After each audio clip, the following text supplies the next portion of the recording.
আসসালামু আলাইকুম ফ্রেন্ডস, কেমন আছেন সবাই? আশা করি অনেক অনেক ভালো আছেন। ফ্রেন্ডস, আজকে কিন্তু আমি চলে আসছি লুমিনাস ট্রেড কর্পোরেশনে। আর এখানে কিন্তু আমাদের আরজ ভাই আছে, ঠিক আছে।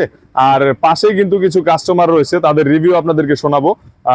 ভাইয়ারা অনেক দূর থেকে আসছে মেবি। হ্যাঁ, আসসালামু আলাইকুম। ওয়ালাইকুম সালাম। কোথেকে আসছেন আপনারা? ভাই দিনাজপুর পার্বতীপুর থেকে। দিনাজপুর থেকে? জি অনেক দূর দূরান্ত থেকে লোক আসে ভাইয়া।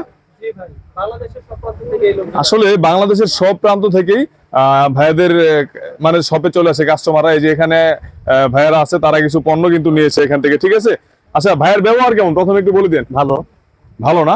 Yes. কেমন ভালো? আসলে কাস্টমাররা কি আসতে পারবে কিনা? অবশ্যই পারবে, তার কারণ মালের গুণগত মাল এবং রেট বাজার যাচাই করে যেখানে মানুষ কম পাবে সেই জায়গায় যাবে। আচ্ছা, আপনারা কি কমে পাইছেন? অবশ্যই। পণ্য ভালো পাইছেন? অবশ্যই। তাহলে আসতে পারে নাকি? ইনশাআল্লাহ। আসলে আপনারাও কিন্তু চলে আসতে পারেন ভাইয়াদের মতো লুমিনাস ট্রেড কর্পোরেশনে। আর এটা কিন্তু অবস্থান আছে কাপ্তান বাজার কমপ্লেক্স, ভবন নং 2, দোকান নং 111, নিচতলা, গুলিস্তান, ঢাকা। অবশ্যই হ্যাঁ, আপনারা চলে আসবেন, ভাইয়াদের সবে চলে আসবেন। আসসালামু আলাইকুম, ধন্যবাদ সবাইকে।